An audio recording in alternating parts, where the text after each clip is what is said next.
no meio do caminho, teve o tal do Plano Cohen, que apareceu. Vamos falar disso daí, né? Que até hoje as pessoas acham que o Plano Cohen foi a justificativa do Getúlio Vargas para implantar o Estado Novo. Mentira! Ah, Eduardo, mas eu escuto todo mundo que o Getúlio Vargas usou o Plano Cohen como justificativa. Mentira! As pessoas não têm hábito de examinar a fonte primária. Leiam o discurso que Getúlio Vargas pronunciou no dia 10 de novembro de 37, quando instituiu o Estado Novo. Em nenhum momento, vocês vão ler do começo ao fim, em nenhum momento o Plano Cohen é citado diretamente ou indiretamente. Ele deu outras justificativas, e principalmente o fato dos governadores de São Paulo e Rio Grande do Sul estarem preparando um movimento armado contra o governo. Supostamente, na visão dele, isso sim aparece ali nas justificativas que ele deu. O Plano Cohen não foi citado em nenhum momento do discurso que ele pronunciou. Professor Eduardo Cruz, uma pergunta. O plano Cohen, Cohen é o sobrenome É, de um que o senhor sabe, né? Um povo que a gente não pode mencionar, nome, búlgaro, né? Se eu não me engano. E então, há também o plano Kalergi e tudo isso. E a minha pergunta é a seguinte: qual o nível do conhecimento do Getúlio sobre essa questão, né? A questão, vamos dizer, J, para que, digamos, supostamente, como dizem, se ele forjou o plano Cohen, não é? É uma pergunta, se ele forjou. Mas se ele forjou, ele escolheu um bom nome. Isso já indica sim, que ele tinha um certo conhecimento sobre quem dominava o mundo na época dele. sim. Não sei, nos diários do Getúlio que eu tenho, ele não menciona isso, mas quando você pega algumas figuras que estavam no governo dele, essas tinham um bom conhecimento da coisa. Ou sim, algumas figuras que estavam no governo dele eram pessoas bem red piladas, vamos dizer assim. E vou dar alguns exemplos aqui. Eu não citei isso, vou citar agora. Aqueles dois agentes da KGB que vieram para cá junto com a Olga Benário, o Pavel e a esposa dele, os dois eram da seita. Vinham de famílias da seita. Os dois. Pavel e a esposa dele. Esses não foram presos. Eles conseguiram escapar daqui depois da confusão. Inclusive, tem a ficha deles na internet. Eu consegui achar a folha de serviço desses dois na internet.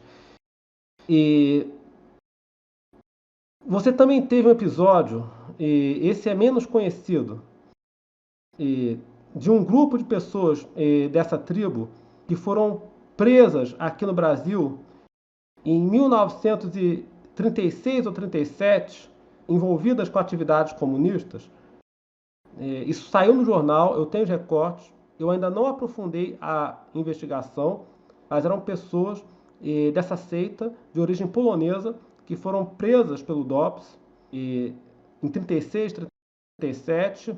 E você tinha também uma organização que foi praticamente banida do Brasil nessa época. Aliás, uma das coisas boas, né, que o governo fez nessa época foi banir essa maldita organização do Brasil, a Zwingli-Midal. Né? Vou colocar, tem até verbete no Wikipédia, para quem é curioso. Né? Deixa eu achar aqui, Zwi-Migdal. Isso. Zwi, Z-W-I, aí espaço, Migdal, M-I-G-D-A-L, Zwi Migdal. E essa organização operava no Brasil e outros países da América do Sul, traficando mulheres da Polônia para cá, para o Brasil, para a Argentina, uns bordéis, enfim. E eu não vou falar nada, até porque eu não quero prejudicar o canal. Mas vocês que são católicos bem instruídos e curiosos, eu tenho certeza que vocês vão entrar na internet e fazer o serviço de casa, o dever de casa, vão apurar isso daí. Então, vocês vão constatar que quem chefiava essa organização criminosa transnacional que desde 1870 e pouco traficava mulheres do leste europeu para cá, para a América do Sul, espalhando doença venérea, né, prejudicando a população, vocês vão conseguir constatar quem que chefiava o esquema aí. Uma das coisas boas que o governo fez nessa época foi banir essa praga daqui.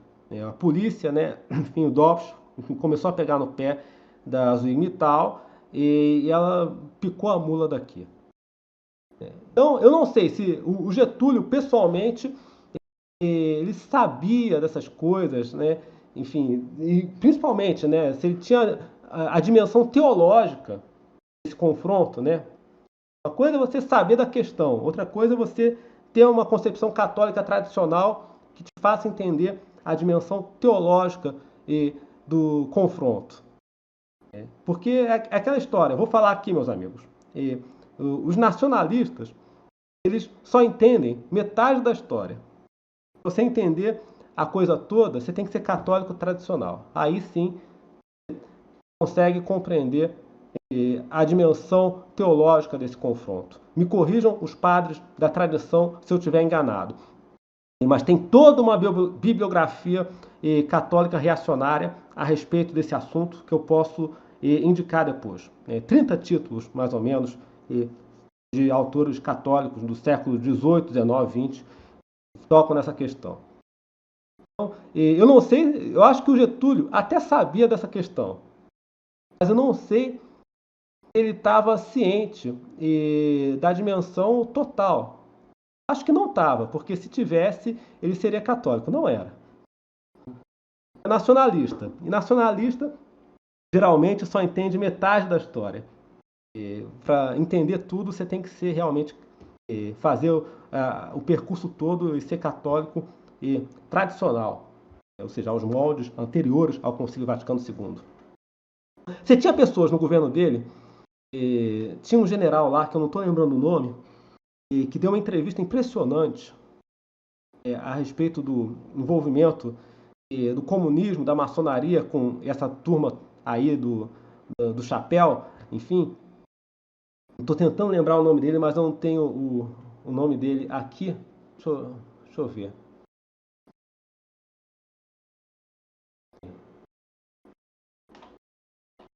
Ah, tá aqui.